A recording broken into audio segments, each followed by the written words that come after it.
Okay, let's talk about this final solar eclipse that is happening in the sign of Libra on October 2nd. So this is the last eclipse in a cycle that is typically something that goes over the period of 18 months. The north and the south node will move backwards through the sign. So you'll notice the last sequence of eclipse we had was in Taurus and Scorpio. Now it's in Aries and Libra, and we're currently in the middle of this transition from it moving from Aries and Libra into Virgo and Pisces. We had the Pisces lunar eclipse a couple weeks ago. Now we have our final Libra solar eclipse before moving into the Virgo Pisces situation starting in the spring.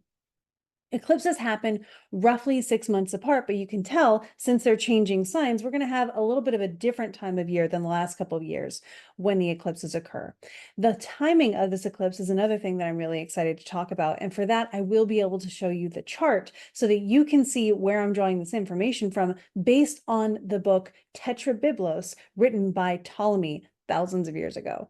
So let's dive into the chart. Let's see what we're looking at and see how we can actually make sense of and plan out the timing of this eclipse that is occurring, at least the timing for the location that we are looking at. And I'm primarily going to focus on the United States forecast for this. You would want to cast the chart for your location and then go from there if you're doing a different locality. Okay, and this is the chart that we have for the eclipse. We're looking at this as being an eclipse that is occurring at 10 degrees and 3 minutes of Libra. And you can tell that from right here when we click on the moon and the sun. They are conjunct each other at 10 degrees and 3 minutes in Libra.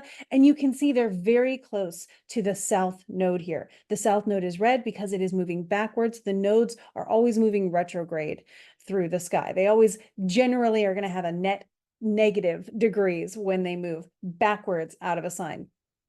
This one is getting ready to have that transition, and we can actually look here and say, when is this going to happen? When is that transition? Around October 10th, we see that the node will move. So we can actually tell that this is a pretty total solar eclipse based on how close the sun and the moon are to that south node. When the sun and the moon are within about 15 degrees of a node, whether it's the north node down here or the south node, we know that this is an eclipse. Now, the closer they are, the more total the eclipse will be. And this is actually for Antarctica and parts of South America, it is a ring of fire eclipse that is very total. And so again, Antarctica, South America, that is not something we're seeing in the Northern Hemisphere, but it is still in the chart that this eclipse energy is there. So we still bring it into our interpretation and say there's a certain intensity, or even in some cases, people would say a certain fadedness to the energy of this. Eclipses have intensity. Eclipses are considered to be a little faded. That is how things kind of just are in their interpretation, because they are pretty rare, very unique, and because they are the luminaries canceling each other out. One of the astrologers that I follow has mentioned that, especially within a solar eclipse, it's when God shuts their eyes. And what happens in creation when God's not looking for, in this case, 7 minutes and 25 seconds of this eclipse happening? So that's not the duration of totality. That's going to be very brief because the moon moves quickly, but the eclipse from beginning to end is a 7 minute and 25 second eclipse. And that does play into what I want to talk about next when we talk about the timing of the eclipse. When we look at Ptolemy and Ptolemy's interpretation of how you should view timing of eclipses, Ptolemy says for a solar eclipse, for every hour of duration, you would have a year of effect. Now, 7 minutes and 25 seconds. Don't worry, I did the math. And that breaks it down to about a 45-day period of duration for this eclipse. However, that doesn't mean that the eclipse begins on October 2nd and then lasts for 45 days.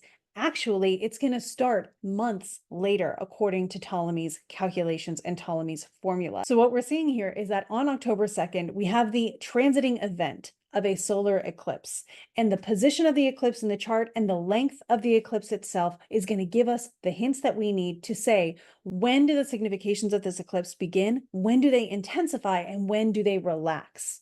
So we can actually find that all within this chart. Because the eclipse is happening at the top of the chart, where you can see it up here, it's in that 10th house, that is in the middle section of the part of the chart that is above the horizon, that AC/DC line. So it's up here. So that means that in what we would break down as like somewhere in the next year, these eclipse significations are going to start.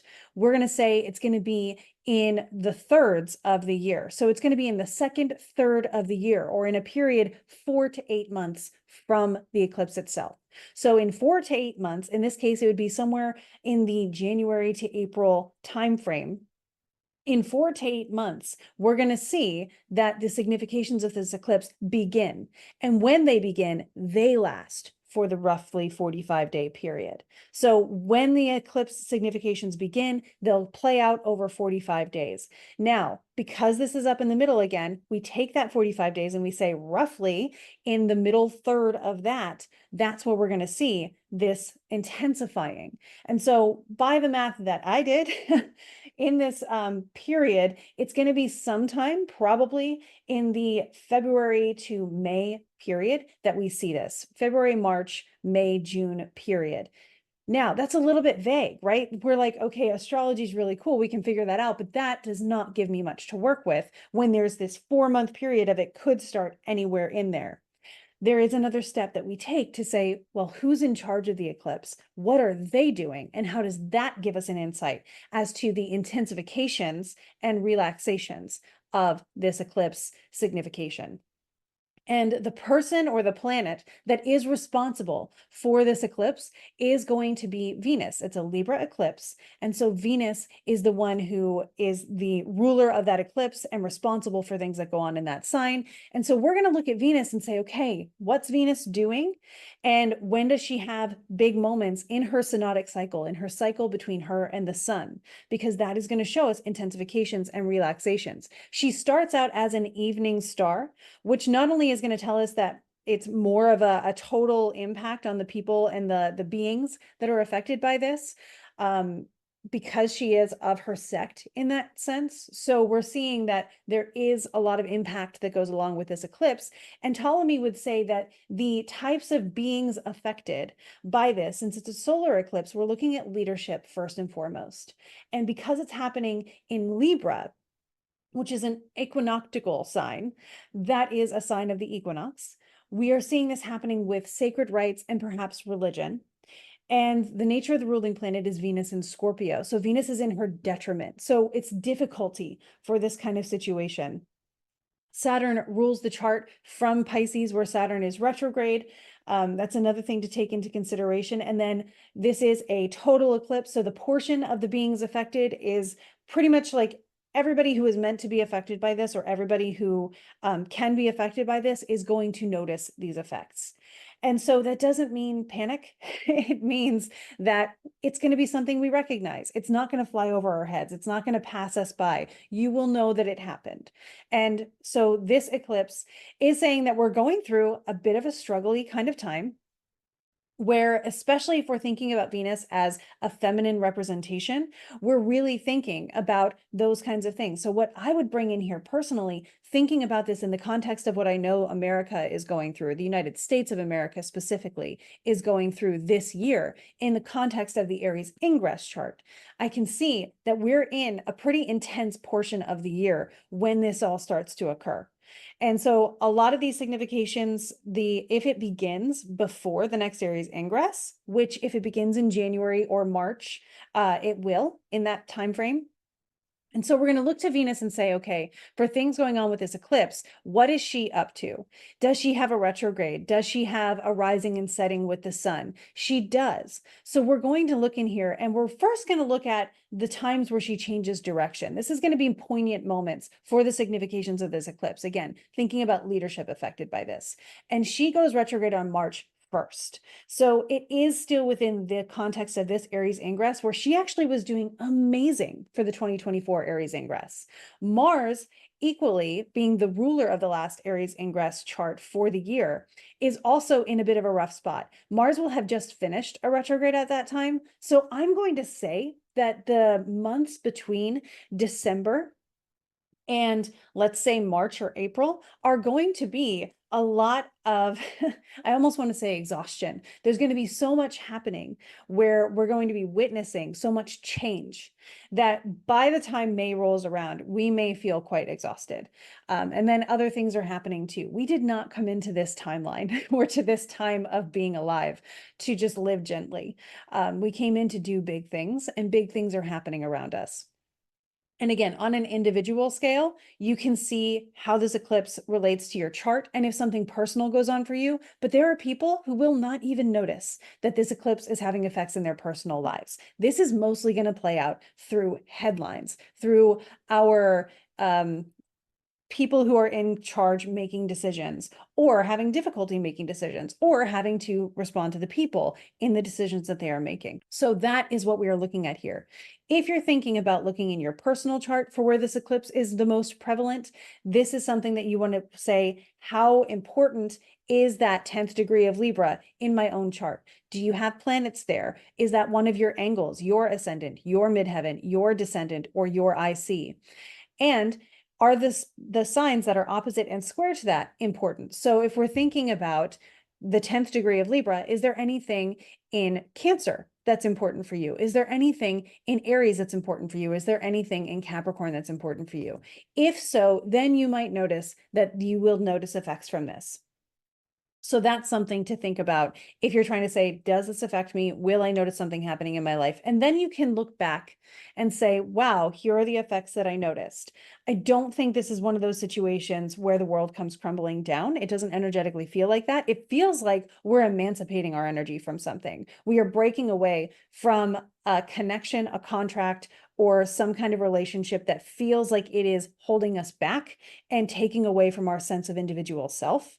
And we are moving forward. The image that I got on the Alchemist Inkwell podcast for this was a person throwing their significant other's belongings out the window and just saying, out with this relationship, I need myself back. So that is what we are coming to here. We're looking at this playing out, particularly in the timeline of Venus's retrograde, which again is March 1st through April 12th. So we know this falls into our estimated timeline. And also, for the record, Luna doesn't pull this out as easily, so I did the math for us. Venus does have her solar rising and her solar set. So she's got her evening set on the 13th of March. She's got her Cazimi with the sun on the 22nd of March, and she's got her morning rise on the 31st of March. So for me, the significations of this eclipse are likely going to play out around those dates the most, and we will see them intensify and settle in that same kind of cycle. That is what I'm expecting for this eclipse, and that is when I'm expecting those things to occur.